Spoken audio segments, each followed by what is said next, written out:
Hey everyone, welcome back to the channel. Thanks for tuning in for another episode.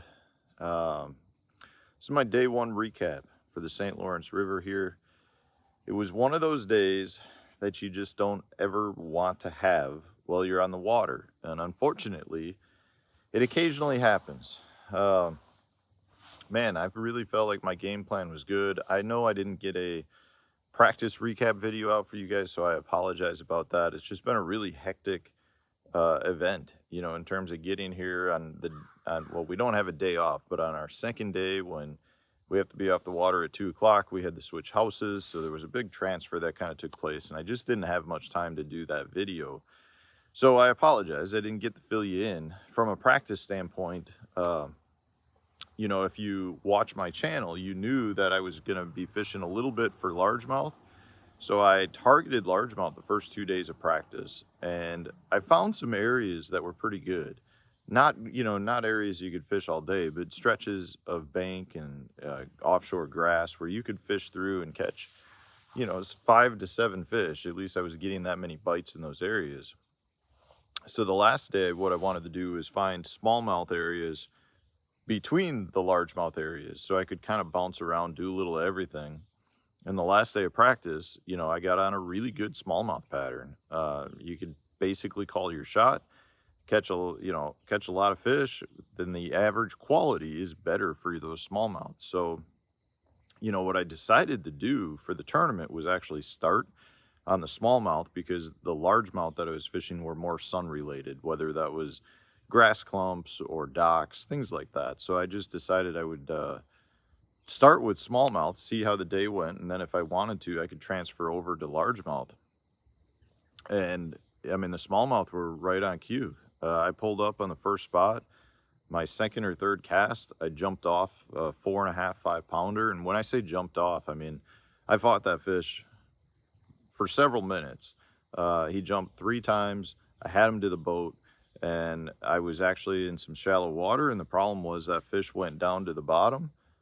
This is the only place I've ever seen the fish do this. They go down to the bottom, they get on the bottom, they turn their side, and they like rub on the bottom. And I swear that what they're trying to do is rub that line against the zebra mussels. And the last time I was here, I had several big fish do the same thing. That broke me off. And as soon as I saw that fish get down and turn on its side, I brought back flashback memories of losing the last time I was here. And the fish broke me off.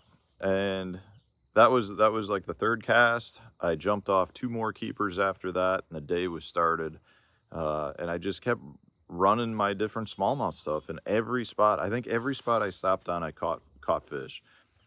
I should say I hooked up with fish. I ended up losing more scorables yesterday. I lost 12 scoreable bass.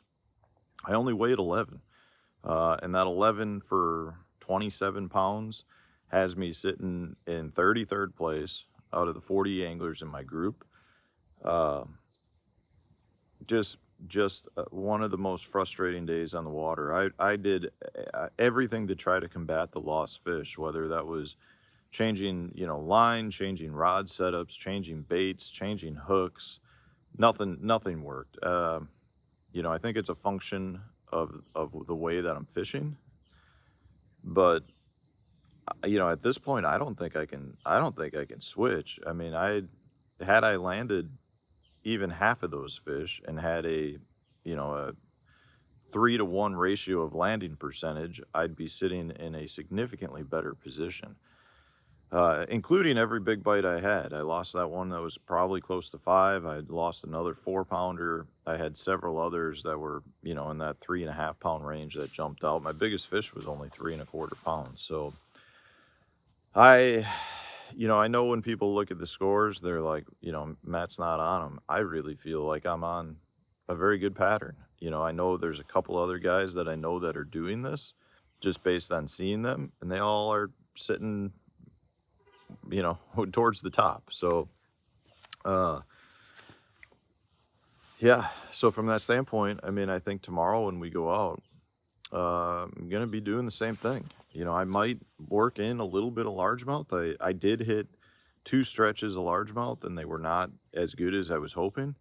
You know, I spent probably 30 minutes doing it, not much, but I do have one or two other areas I would like to check out, go see, go see if they have a few fish on it. But the smallmouth thing is so good that I just would rather probably stick with that. You know, it's to the point where I can just run around, and if the map tells me that this looks like a good spot, that's where I'm stopping. Just based on, you know, all the other spots I'm fishing. It's a very, very runnable pattern. Uh, just so frustrating. You know, you never want to have a tournament like this with so much on the line. I mean, you guys know that I'm sitting right on the border for requalification. So I need to salvage this tournament. I need to really have a good strong finish to not get bounced out. Just, you know, you put yourself in the position to catch the fish, you just don't catch the fish. So it's smallmouth. It really is smallmouth.